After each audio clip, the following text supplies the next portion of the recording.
Exercice 2. Vous allez écouter 2 fois un document. Vous écoutez une émission à la radio.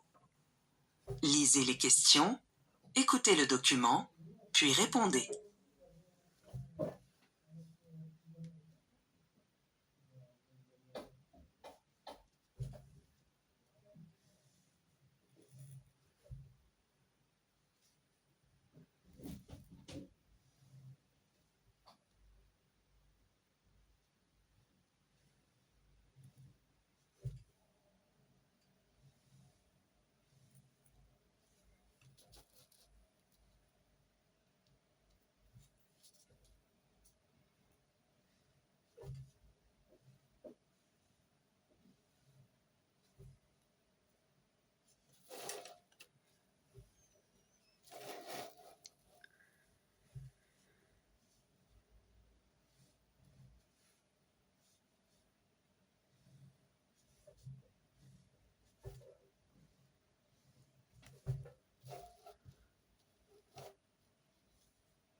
Aujourd'hui, nous nous intéressons à un phénomène qui transforme profondément de nombreuses villes touristiques. La gentrification des quartiers historiques. Avec l'augmentation du nombre de touristes et l'essor des plateformes de location saisonnières, les centres-villes se métamorphosent, ce qui suscite autant d'enthousiasme que d'inquiétude. Pour en parler, nous accueillons aujourd'hui Julien Lafarge, urbaniste spécialisé dans le développement urbain. Bonjour Nicolas, merci de m'avoir invité. Julien, pour commencer, pourriez-vous expliquer ce qu'est exactement la gentrification et en quoi elle est liée au développement du tourisme? Bien sûr, la gentrification désigne le processus par lequel un quartier populaire voit sa population locale remplacée progressivement par une population plus aisée, souvent attirée par le charme du lieu. Dans le cadre du tourisme, cela s'accélère avec la multiplication des locations saisonnières. De nombreux propriétaires préfèrent louer leurs biens à des touristes plutôt qu'à des résidents permanents, car cela leur apporte davantage. Résultat, les loyers augmentent, les commerces locaux ferment au profit de boutiques plus luxueuses et les habitants historiques sont contraints de quitter leur quartier. Mais certains disent que ce phénomène apporte aussi des bénéfices économiques aux villes. Qu'en pensez-vous? C'est vrai dans une certaine mesure. L'afflux des touristes dynamise l'économie locale en stimulant l'hôtellerie, la restauration et les commerces. Cependant, ces bénéfices ne profitent pas toujours aux habitants. Par exemple, à Lisbonne ou à Barcelone, la montée en flèche des locations touristiques a rendu les logements inabordables pour une grande partie de la population. L'équilibre entre croissance économique et bien-être des habitants est donc difficile à maintenir. Pour approfondir cet aspect social, accueillons maintenant Clara Bourgeois, sociologue spécialiste en mutation urbaine. Clara, comment la gentrification influence-t-elle la vie quotidienne des habitants? Bonjour Nicolas, bonjour Julien. Comme vous l'avez mentionné, la gentrification ne concerne pas seulement l'immobilier, mais aussi le tissu social des quartiers. Beaucoup d'habitants ressentent un sentiment d'exclusion. Les commerces traditionnels disparaissent au profit des cafés branchés et des boutiques de souvenirs. Les écoles ferment par manque d'élèves, car les familles locales quittent progressivement la ville. Ce qui était autrefois un quartier vivant devient un décor figé, fait pour les visiteurs plutôt que pour les habitants. Existe-t-il des exemples de villes qui ont réussi à mieux gérer cette transformation? Oui, certaines villes commencent à réguler le marché immobilier pour éviter une gentrification trop brutale. Par exemple, Amsterdam a mis en place des restrictions sur les locations touristiques pour limiter le nombre de nuits autorisées par an. Venise, quant à elle, teste des mesures comme des quotas des visiteurs pour préserver son patrimoine et réduire la pression sur les habitants. Julien, du point de vue de l'urbanisme, quelle solution pourrait mettre un équilibre entre tourisme et qualité de vie locale? Il est crucial d'adopter des politiques d'encadrement. Par exemple, imposer une taxe supplémentaire sur les locations touristiques et réinvestir ces fonds dans le logement social pourrait être une piste. Une autre solution serait de diversifier les activités économiques dans ces quartiers pour ne pas dépendre uniquement du tourisme. Clara, un dernier mot pour conclure sur les enjeux sociaux et la gentrification. Il est essentiel de ne pas oublier les habitants dans le développement touristique. Un quartier n'est pas seulement un décor, c'est avant tout un lieu de vie. Trouver un juste milieu entre attractivité touristique et préservation de l'identité locale est un défi majeur pour les villes de demain. Merci à vous deux pour cet échange passionnant. La gentrification est un sujet complexe qui nécessite une gestion rigoureuse et équilibrée. Espérons que les futures politiques urbaines permettront de préserver le caractère authentique de nos villes tout en accueillant les visiteurs de manière responsable.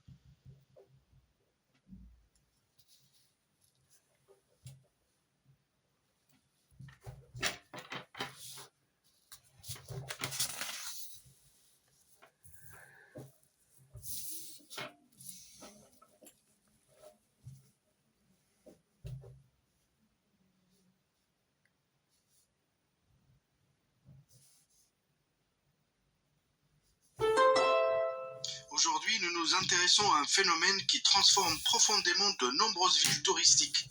La gentrification des quartiers historiques. Avec l'augmentation du nombre de touristes et l'essor des plateformes de location saisonnières, les centres-villes se métamorphosent, ce qui suscite autant d'enthousiasme que d'inquiétude.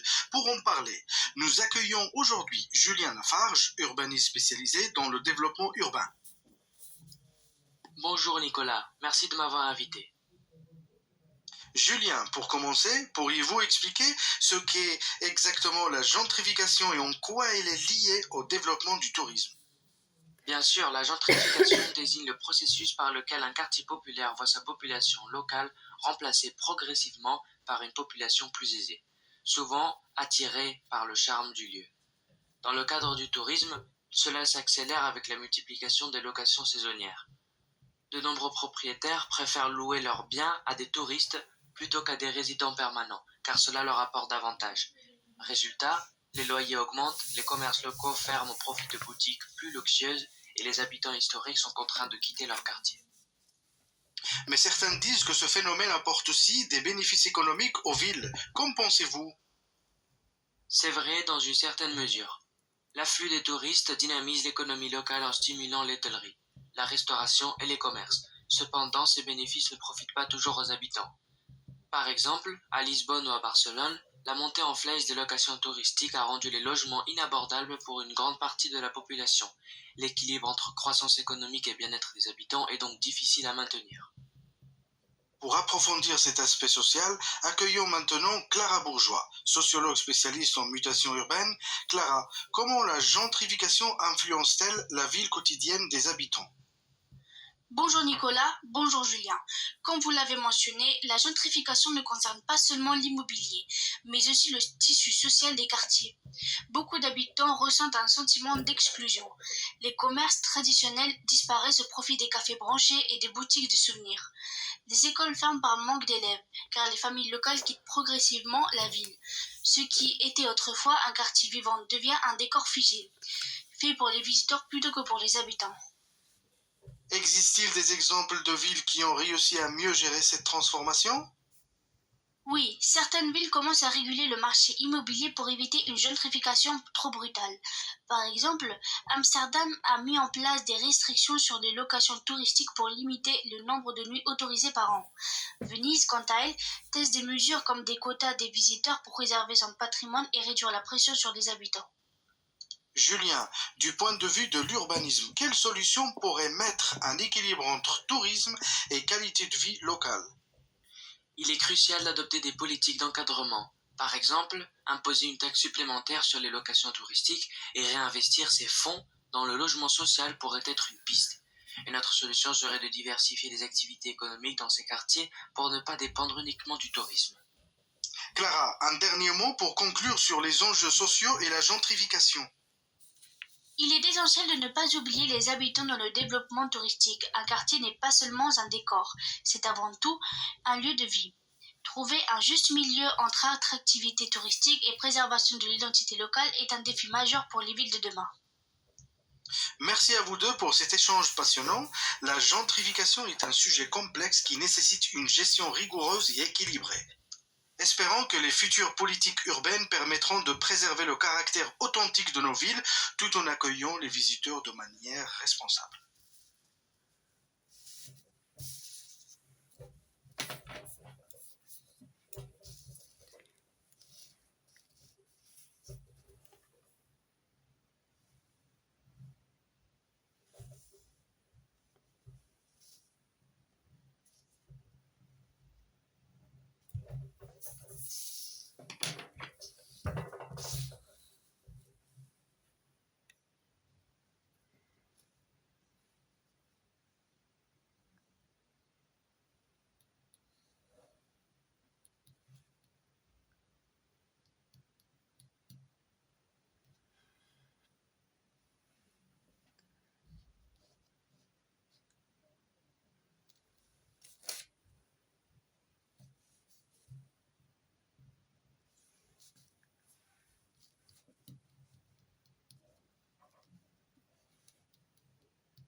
Thank you.